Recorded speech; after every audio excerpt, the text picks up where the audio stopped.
Okay, let's see here.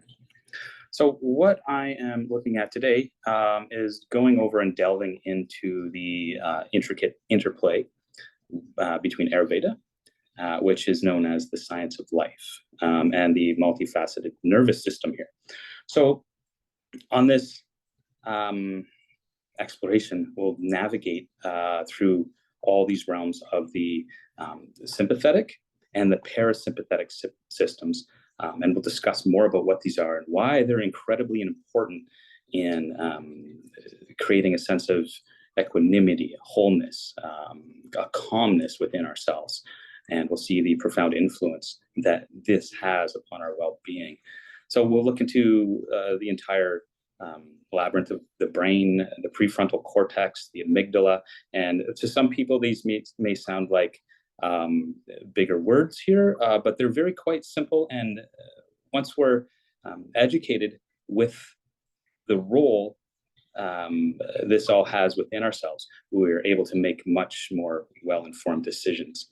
So we'll also look at, set out on a gastronomic odyssey, which is the practice of eating and cooking foods and deciphering their profound impact on nutrition, on the delicate fabric of our nervous system, right? So we'll dig a little bit deeper here and expand our perspective to encompass and embody Ayurvedic and other yogic and tantric concept of the indriyas, which are sense organs. We'll look at the sense organs specifically, and the gateways to perception here and how to harness them effectively for our holistic well-being. We'll look at meditation, pranayama, all of these ancient practices and how they fit into our current and modern lifestyle. And we'll look at panchakarma, which is a cleansing system. So would be, I can see the screen, Didi. Yes, everything looks good on there. I'll let you know when to switch the slides. That's wonderful. Thank you. I will look at yoga asana, and go through all of this and link it all together, hopefully to paint one big inspiring picture for us all. So first what we'll look at, and this would be slide number 1, so the next slide here, would be the sympathetic nervous system. So what we're looking at is unraveling the sympathetic systems, insights from an Ayurvedic perspective. So with this, we can see on the screen, Ayurveda, the sympathetic nervous system is viewed through the lens of its impact on the body's vital energies, or doshas.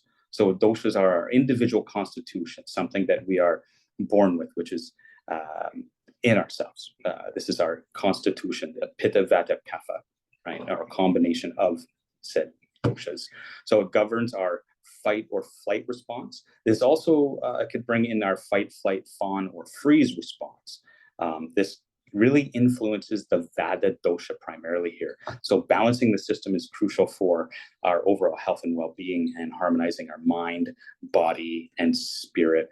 So this sympathetic system here in Ayurveda is viewed through the lens of those doshas and their dynamic interplay with prana, or our life, overall life energy, right? Which is accumulated through our life choices, our behaviors, our thought processes, our feelings, and how we deal with these things.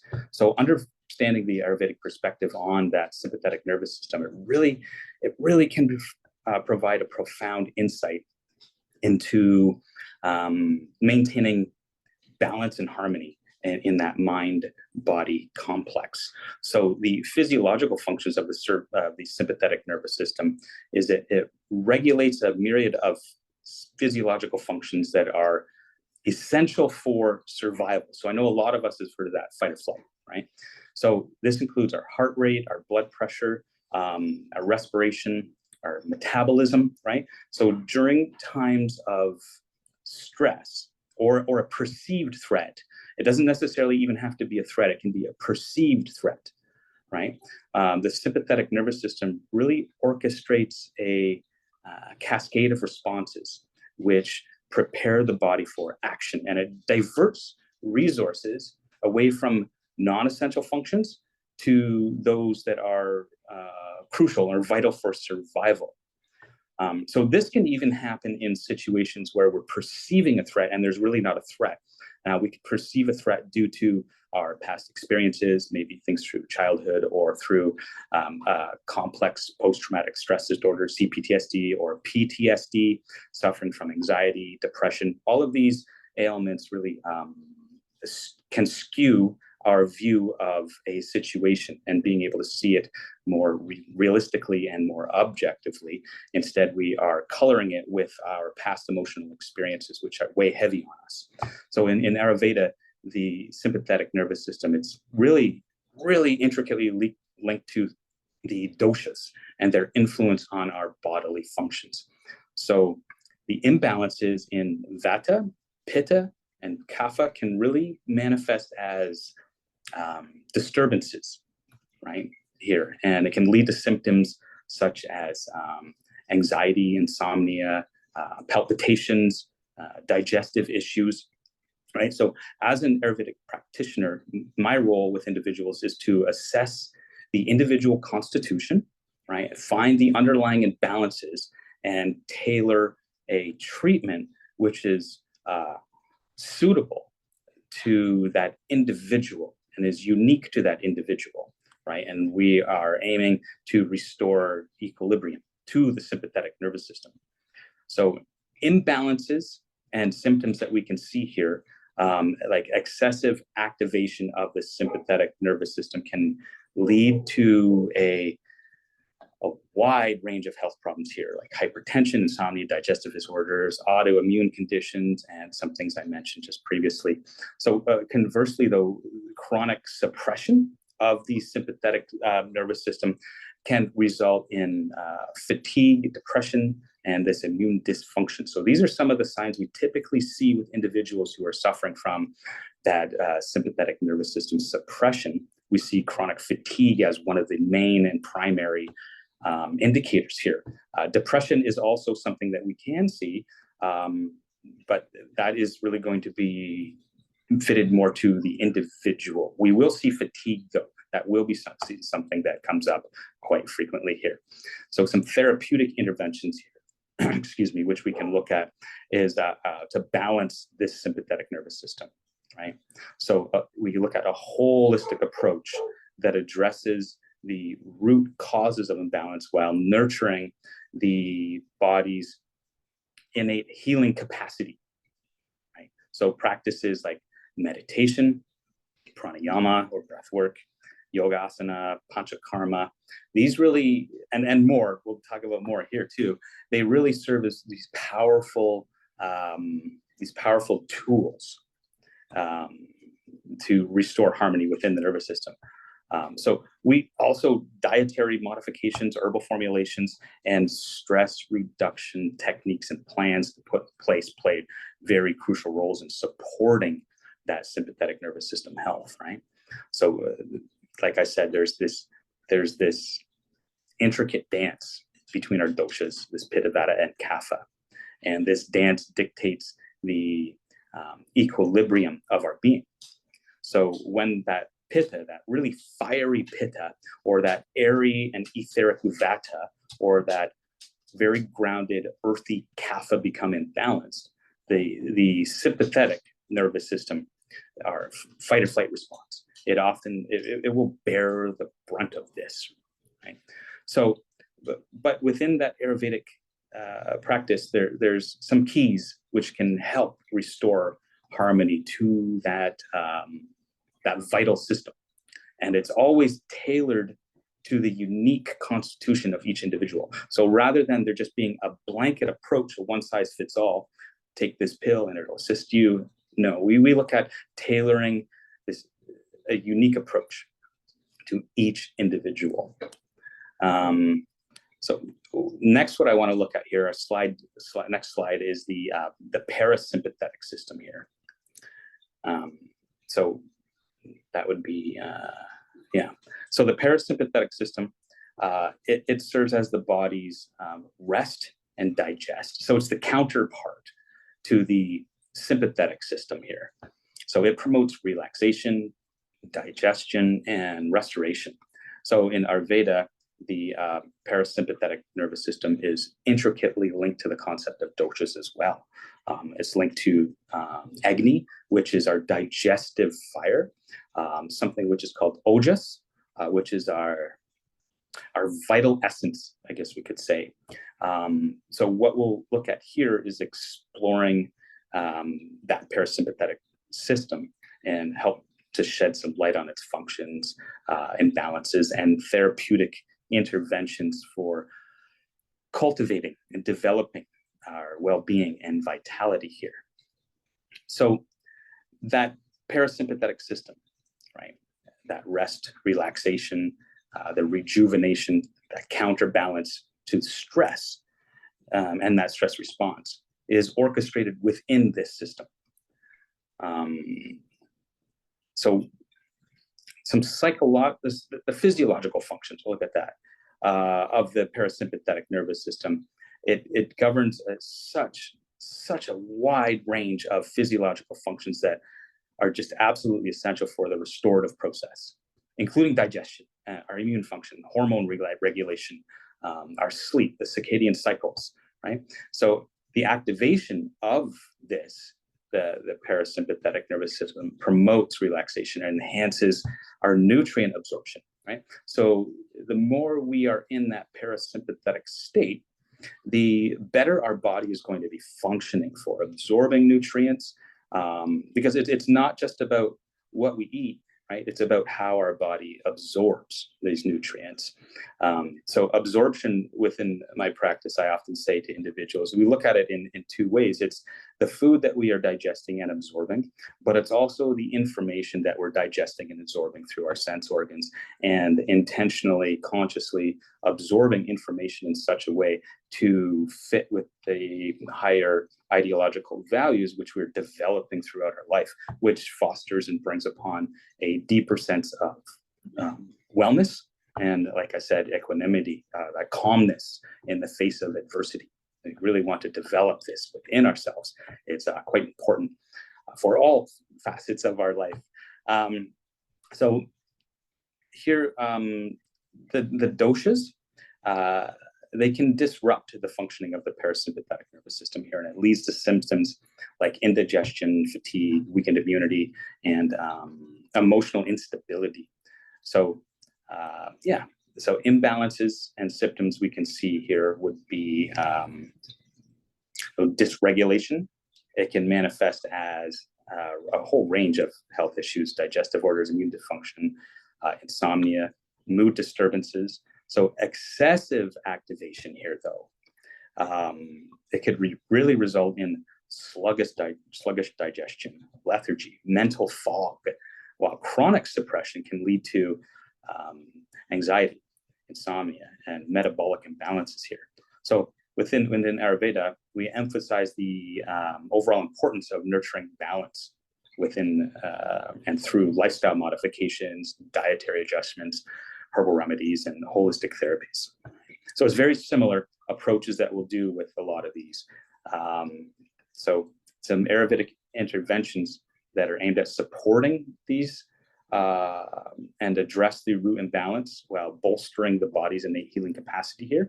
We want to still look at mindful eating, gentle exercises, asana, meditation, abhyanga, which is a form of massage, and self-massage, and done in a particular way with specific oils which are suited to the individual's constitution to bring upon deeper healing and rejuvenation with them. We also want to look at unique and specific herbs and rejuvenating therapies like rasayana, which it essentially means nutrition at all levels, from the macro to the microcellular level here. And this helps replenish our internal vitality, and it helps foster resilience and our vitality here. The next slide I have here is the role of the doshas. So we want to look at harmonizing the doshas here. So the doshas are that Vata, Pitta, and Kapha, and they're the part of the foundation of Ayurveda. A huge part of it here. they can really guide our understanding of our individual constitution, right, and help us understand these physiological functions and the health imbalances which exist within ourselves. So in that Ayurvedic philosophy, the doshas really exert this profound influence on the nervous system, and it absolutely shapes our responses to stress, and it regulates our bodily functions and helps maintain our overall equilibrium. So the doshas, they represent that fundamental energetic principle, right, that governs the mind-body complex in Ayurveda. So each dosha embodies a unique combination of elemental qualities, we could say. So vata would be looking at this ether and air qualities which exist within the individual. They're dominant. All of these doshas, prakritis, these constitutions will be present within the individual, but in varying amounts and qualities. And because of these varying amounts and qualities, that's where we can be more prone to these weaknesses and illnesses. And by educating ourselves upon this, we learn how to arm ourselves against it. So vata is that ether and air. Pitta, we look at as the fire and water qualities, which are more present and dominant. And kapha would be these earth and water qualities. So these influence our physical, mental, and emotional states. So understanding the interplay here between the doshas and the nervous system, it can provide a profound insight into personalized health management and our sense of holistic well-being here. So vata here within the nervous system, it's the principle of movement and communication. So it governs the nervous system's dynamic functions, including things like neurotransmission, sensory perception, motor coordination, right? So imbalances in vata can manifest as anxiety, insomnia, tremors, nervousness, right? And it disrupts the delicate balance of the nervous system here. And it's primarily responsible here in our nervous system dysregulation. So when we're treating individuals, we want to look at vata first and foremost, right? Because it's motion, it's movement, and improper movement and improper motion in the body leads to dysregulation and imbalances, and it can lead to some more severe conditions if not treated. So pitta here, it represents the transformation and metabolic processes, right? So it influences the neuroendocrine system, and it regulates the neurotransmitter synthesis and hormone production, right? Because it's looked at as that fire, right? So excessive pitta here can lead to irritability, aggression, inflammation, hyperactivity, that hyperactivity specifically within the nervous system. Right? Now, kapha, on the other hand, it really embodies stability and structure, right? So we're looking at earth and water as stability and structure within the individual. And we can see these doshas simply by viewing people. We could see an individual who would be very, very thin, for example, and they can eat thousands of calories a day, and they may say, I lost 2 pounds today somehow, right? And their metabolism is super fast. It's very difficult for them to put on that weight. So just physically, we can say, okay, we can see that's a vata individual. On the opposite end would be a kaphic individual. This would be individuals we look at and we can say, you know, they're built, they're a tank, right? They're solid, they're stable, we can see that. But their digestion is also going to be slow and sluggish. Just like the individual, the vata, it's going to be very quick. So we want to implement and put foods in for the vata, which are slow, absorbing, and digesting. And for the kapha, we want to put food in which is quick, absorbing. And for the pitta individual, they're just those people that say they could eat a tin can and digest it, right? They can eat everything and anything. But they want to be very careful because they're very fiery. So implementing foods which increase that heat in the body will lead to an intense imbalance. So the kapha provides nourishment and support to the nervous tissues here. It really ensures resilience and endurance. So imbalances in kapha can result in things like lethargy, right? We can see this, that larger person we said is built like a tank. So an imbalance with lethargy, depression, congestion, sluggish and cognitive function. And this affects their overall neurological health here, right? So dysregulation in the doshas can really profoundly affect the nervous system. And it gives us rise to an entire spectrum of these health issues. So next, what I'd like to look at here is stress and the sympathetic response here.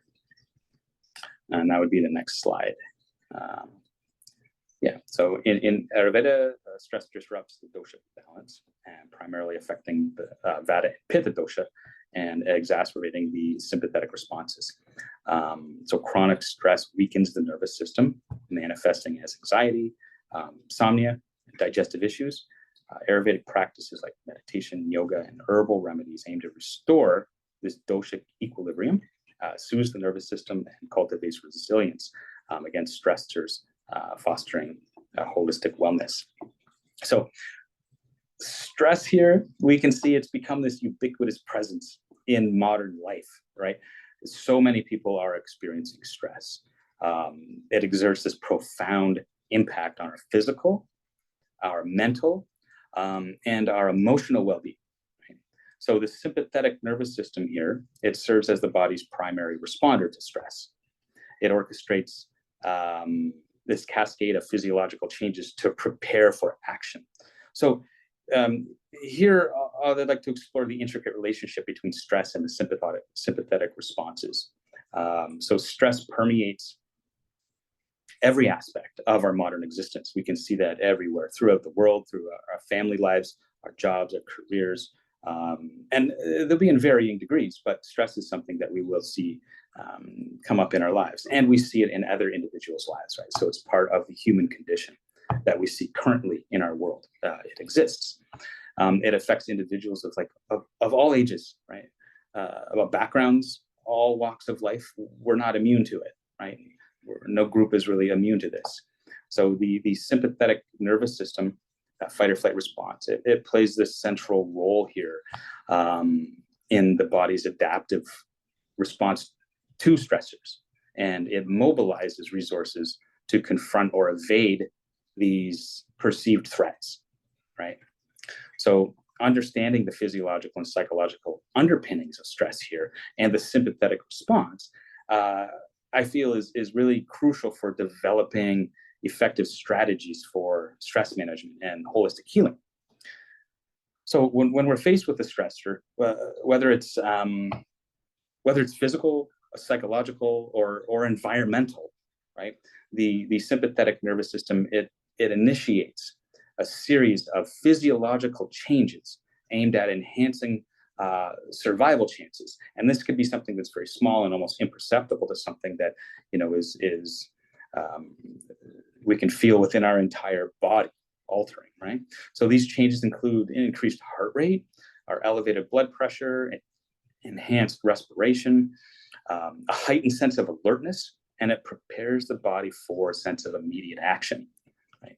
So to calm ourselves in these situations, we can do a lot of different things when there is a perceived threat. And one thing that we do have some control over, our thoughts, maybe not, maybe we do, but one thing we do have control over is our breath, how we are breathing. If we take notice in a stressful situation, one thing that I've learned quite some time ago is to inhale through the nose and exhale through the nose, but the deepest breath that you can breathe in. And at the top of that breath, sneak in a couple more. And that couple extra breaths here will activate that vagus nerve and start sending positive and healthy signals between the gut and the brain. That's something that can really help us here. Other breathing techniques, slowing down the breath, is going to impact our entire neurological structure, right?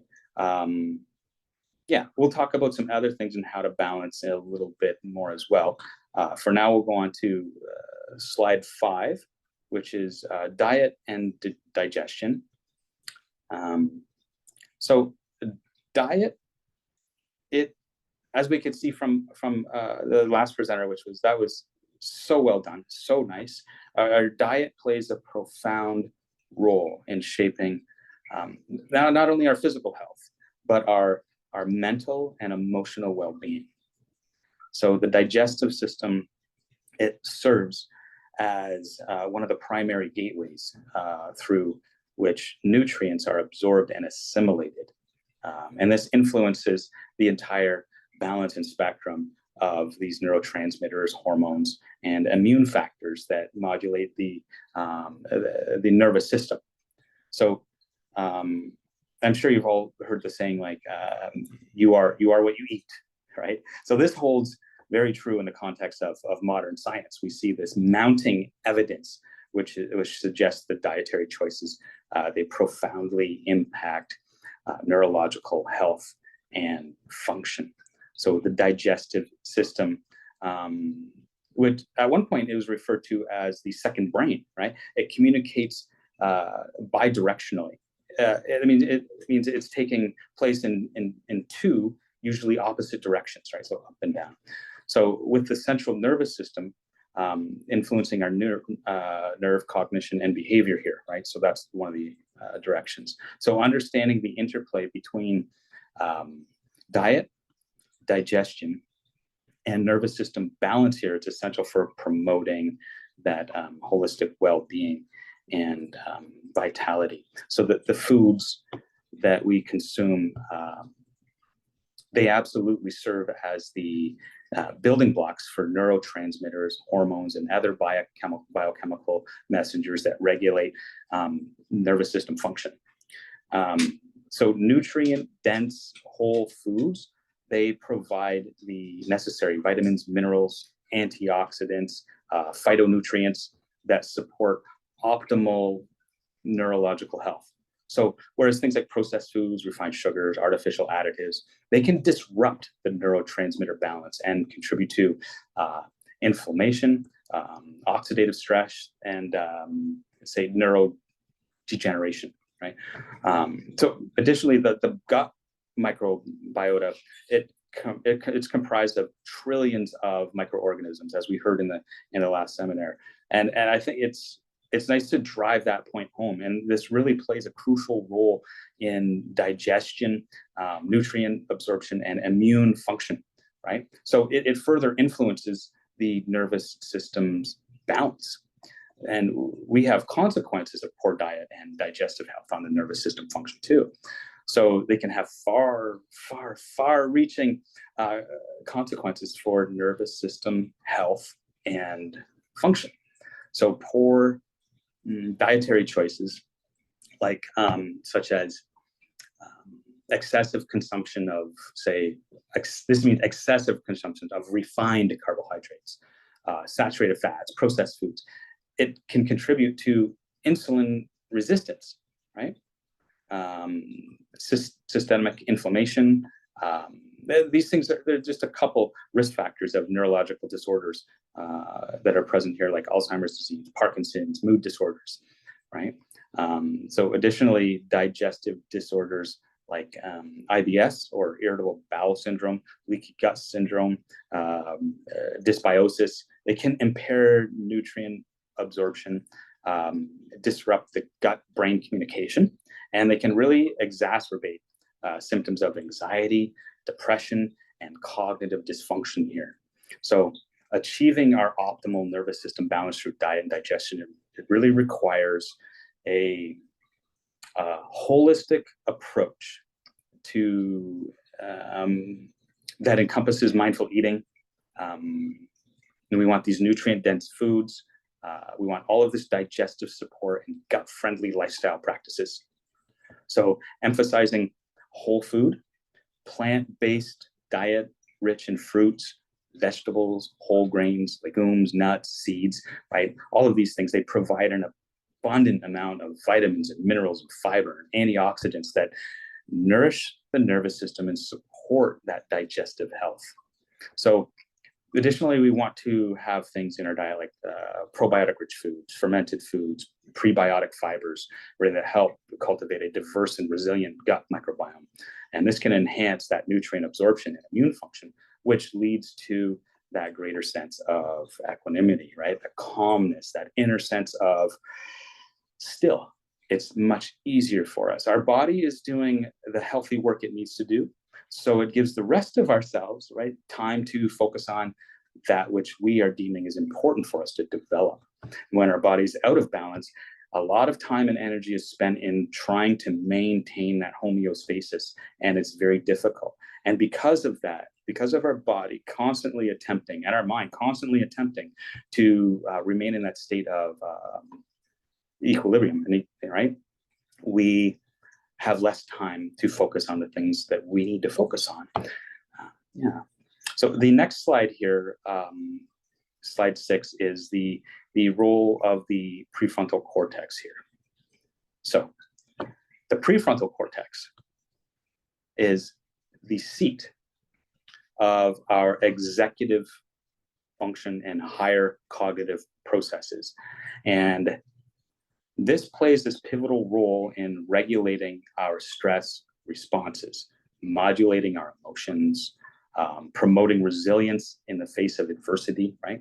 Equanimity. So we'll explore the intricate relationship between the prefrontal cortex and stress regulation, right? We'll elucidating the mechanisms, consequences, and holistic approaches to optimize that prefrontal cortex functioning for our enhanced emotional well-being and our adaptive coping strategies. Right? So without the development of that, we may fall into more just reflexive behaviors and tendencies based on our internal conditioning due to past experiences which we are unaware of. Right? So by developing the prefrontal cortex, we can have deeper adaptive coping mechanisms and strategies. So the prefrontal cortex it's situated at the forefront of the brain here, and it governs a whole host of complex cognitive functions here, like decision making, impulse control, attention regulation, emotion regulation. Right? So I've read the emerging research here. It highlights the critical role of the prefrontal cortex in modulating stress responses and promoting adaptive coping strategies in the face of life's challenges. And life's challenges they'll pop up for us, and we don't know when they're coming, right? This is the thing. Life is an ongoing flow, right? And then there's a lot of parts. There's a lot of working parts that are flowing with it. And we don't know what may happen next. So when we have a challenge pop up, why not have the tools to understand how to deal with it in a healthy manner? So the prefrontal cortex, it exerts this top-down control over the subcortical regions that are involved in stress response. So this is like the stress response is like the amygdala and the hypothalamus here. So through this, it regulates this through an inhibitory feedback mechanism, right?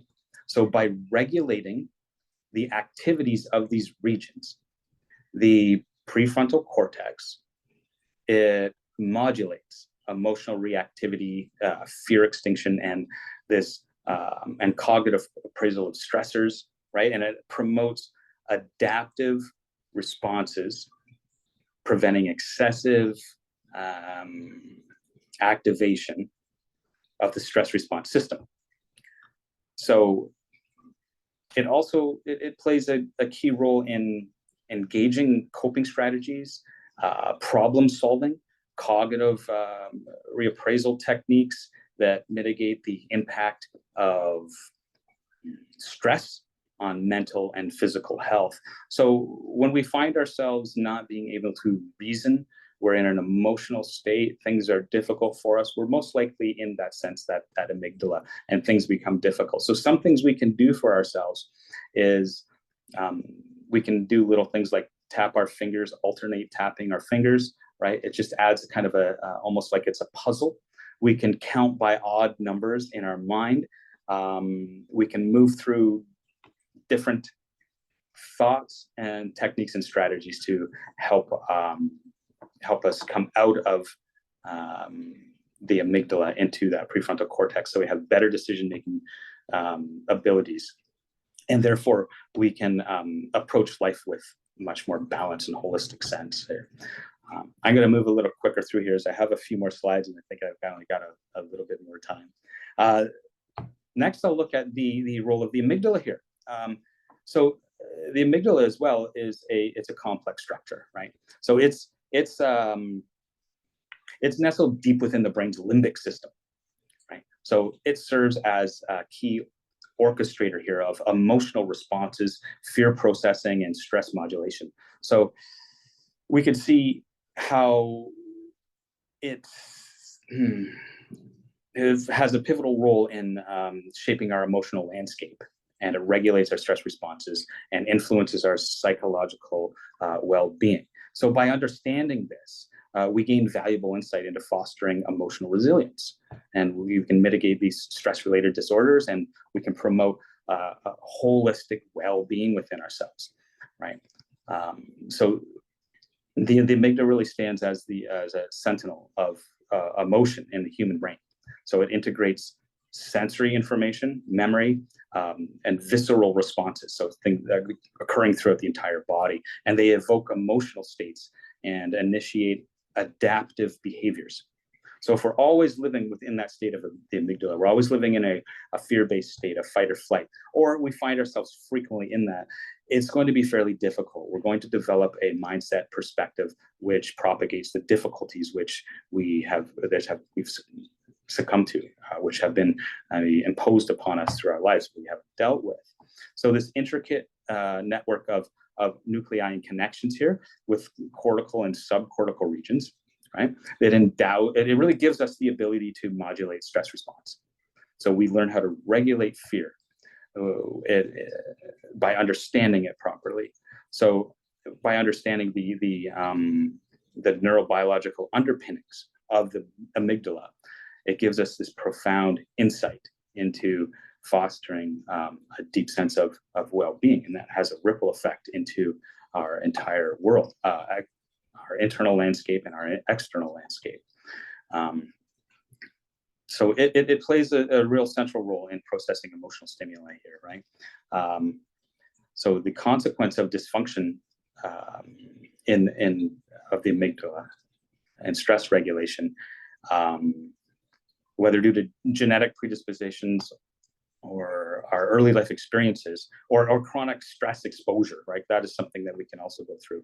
It can lead to maladaptive stress responses, heightened emotional reactivity, increased vulnerability to stress-related disorders like anxiety, depression, post-traumatic stress disorders, PTSD, and if the events occur, stress events have occurred consistently throughout our life, that's what we call a complex post-traumatic stress disorder.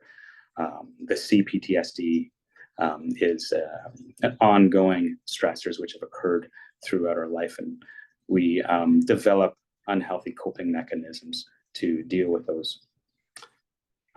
So the next slide here, we'll talk about pranayama and how this can help regulate, get us out of that amygdala, into the prefrontal cortex, help us into the proper nervous system state. So pranayama, I'm sure a lot of you know, if not, that it's a practice of breath control here. And there's different techniques. If you have an acharya, they can show you how to do it.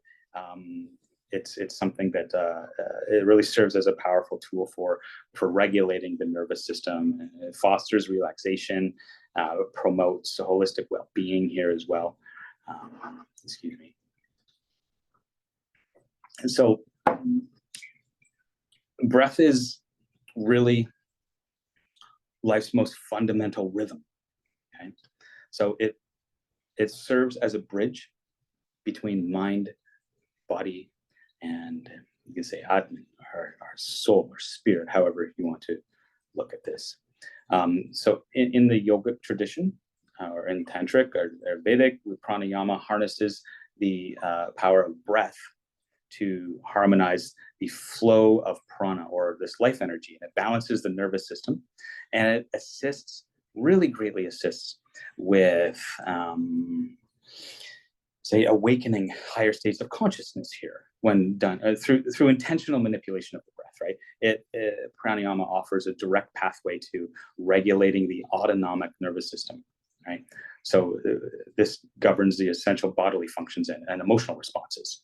So just by the act of breathing in a specific manner with an intention, we can bring ourselves into different states of awareness, right? We can bring ourselves from a fear-based state into a state of love and expansion, from constricted states into expansive states. And ultimately, we want to be in very expansive states. Being in constricted states is a very difficult state to be in for a lot of people. So pranayama practices, they exert profound effects on the autonomic nervous system, right? Influencing the balance between both the sympathetic and the parasympathetic branches. So slow, deep breathing techniques, such as like diaphragmatic breathing, alternate nostril breathing, which is something somebody should show you how to do. Too much of it can lead to imbalances, or a little bit too much ether can lead to some anxiety. So it should be taught and done carefully. So alternate nostril breathing, it stimulates the vagus nerve here. So that promotes that parasympathetic dominance, and it elicits a relaxation response.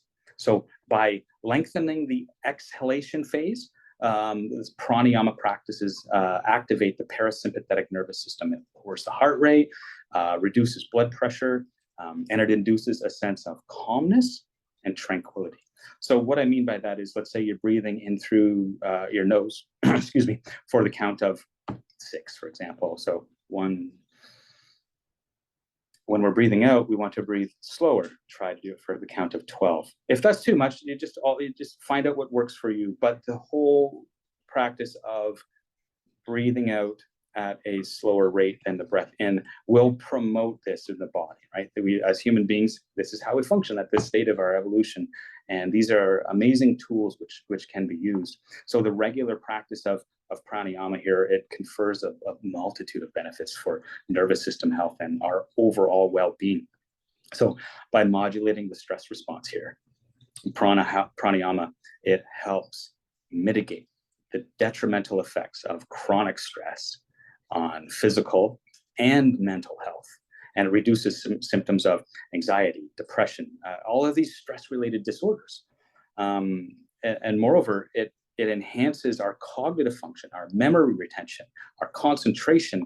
It promotes mental clarity, focus, right? Nothing really bad about it. So additionally, these pranayama practices strengthen the respiratory muscles, right? And improves lung function, enhance oxygenation of tissues, and it fosters vitality and resilience for us.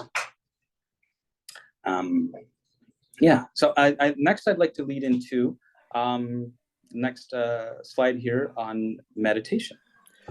Ram, you have about 10 minutes left, so I'm not sure if you want to leave it open for questions or you want to continue. It's up to you, but 10 minutes to go. Okay, I'll move through this a little quick. This is one part I think that was quite important here, and then I'll wrap it up quick here. So let's look at the healing power of meditation on the nervous system. So meditation, if a lot of us are doing meditation, and those of you that aren't, just know it really offers a profound healing effect on the entire being. So this encompasses our physical, mental, emotional, our spiritual dimensions, right? So meditation is often described as a journey inward. It serves as a gateway to self-discovery, our inner peace, and profound transformation here. Ultimately, it can aid us with moving beyond the mind. This is something that maybe I found it's a difficult concept for some people to understand, of moving beyond the mind and what that is. So that maybe that's something to get into at a different point. but it's quite a valuable tool for allowing us to move beyond the mind. Therefore, moving beyond our sense of conditioning, our reflexive responses, our conditioned responses, we're able to see them with a sense of depth and clarity, which brings a more equanimous life to ourselves and those around us. So meditation engages all of these neurobiological pathways, these psychophysiological mechanisms, and they promote healing and well-being in ourselves. So by cultivating that, one is cultivating that present moment awareness and redirecting attention from rumination or worry. Meditation reduces activity in the brain's default mode network, right? That's associated with self-referential thinking and mind wandering. So we learn how to focus, which is great for us. It actually elicits changes in brain structure and function, right? It enhances neural connectivity, gray matter density, cortical thickness in regions associated with attention, emotion regulation, and empathy, right? Yeah. So this is something to really get into and look at with quite a bit more depth here. So in our modern life, right, we can see it's almost like a chaotic symphony of this modern life where stress orchestrates our every move. Meditation emerges as a sanctuary for us. It offers respite from the relentless chatter of the mind. And so we learn how to bring meditation, not just from the mat, we learn how to bring that developed sense of self, which is cultivated through meditation, to our daily life. And this is a very important practice. It's this profound transformation can occur within our lives. And this the incessant fluctuations of the mind, they will gradually subside, right? And they'll unveil a state of inner clarity and serenity. So in this heightened state of awareness, the boundaries between the self and the cosmos, they begin to blur, and they reveal the interconnectedness of all existence, I'll say. I think I'll end there. And yeah, I had quite a few more slides, but I think there was quite a bit of stuff here. Okay, so I will stop the screen. Sure. Okay, sounds good, Didi. Thank you.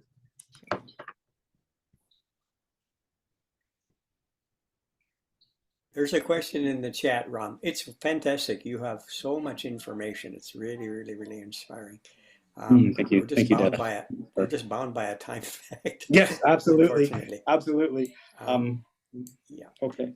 Neelam is asking for the nervous system regulation using Ayurveda. How can we contact you for individual consultation and education? Oh, sure. Here, I will put in an email here, and anybody is welcome to email me, and we can discuss. Let's see here. Go. Okay.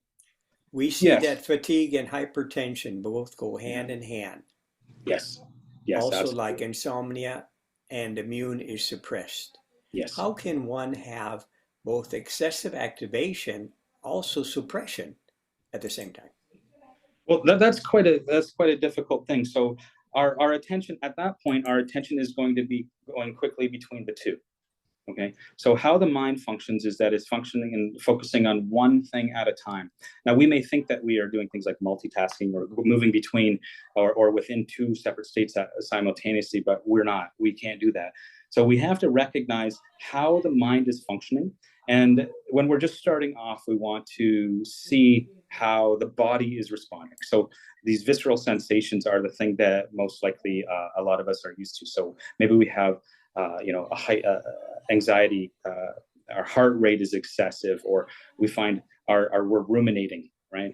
Our mind is constantly going around and around with the same topic. We want to develop modalities and practices and behaviors in our life which correspond to our higher ideals and ideologies, right? So how can we have both excessive activation and suppression at the same time? We'd call that dysregulation, right? If we see both of those are happening simultaneously, it's a dysregulated system. So we would want to bring a sense of deeper regulation. And we do that primarily through behavior, right? We do that through our behaviors. Yeah, so that's, rather than looking at what the solution would be with this, we'd look at, in an Ayurvedic sense, we'd look at behavior. So if there is, let's see here, if we have like, so in Ayurveda we have a therapy which is called Pratipaksha Bhavana. So Pratipaksha Bhavana is the primary tool we use, Pratipaksha Bhavana. This is applying opposites. So if we're finding we are, now this is overly simplistic. This doesn't mean that I'm negating the depth or the severity of an individual's condition. Let's say an individual is, they're very depressed and things are very difficult and they're ruminating on things that are making them feel that life is anxious and it's sad and it's hard for them. We would implement strategies and behaviors to coax the opposite. We would bring in therapies to have them maybe be of service, because being of service is that opposite of a constricted feeling. Now, again, this is something that would be fit to the individual, right? So we want to look at behaviors first and foremost, rather than trying to find, I hope this helps a little bit. To have both the excessive activation and suppression at the same time is, that's not happening. We're alternating there. So we're having dysregulation. So we want to regulate, and we regulate that through behavior. Very clear, Ram. Ayurveda treats cancer. How does it understand cancer? It looks at it as excessive kapha. So it would be that it's the imbalance of the doshas within the body. So rather than looking at the cancer specifically, that's not how Ayurveda functions. So that's more of an allopathic approach, which is definitely useful.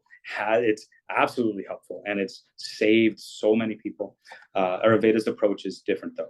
We're looking at the organism, the individual, the unit expression as one whole, interconnected with its environment, which is also one whole.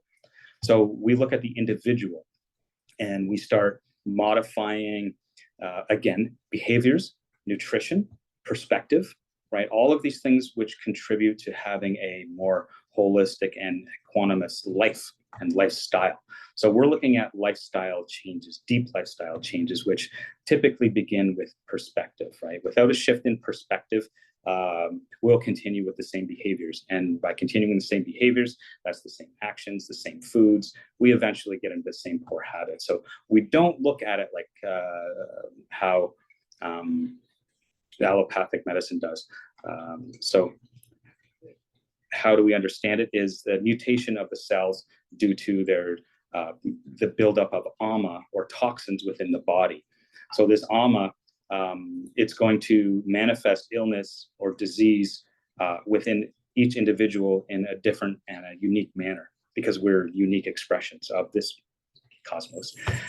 So cancer was something that would manifest in an individual because of lifestyle, behavior, perspective, and the accumulation of the ama, or the toxins within the body, and the cells dividing in an improper or too fast of a manner. Yeah. So we look at it in very similar manners, but also the treatment of it is incredibly different. Incredibly different. Is that helpful? Very, very helpful. I think we've run out of time, Ram. Okay. And people have really, really appreciated your talk in the comments here. So wonderful. Yeah, anybody that would like to reach out, my email is there. Please send me an email. Yeah, and that'd be great. And we could get started from there. Thank you for having me. Namaskar. I appreciate it. Namaskar. Wonderful. Ram, for your sharing, which is a very profound and very appreciate all. I think we learned a lot of things today from all the three speakers that we have. So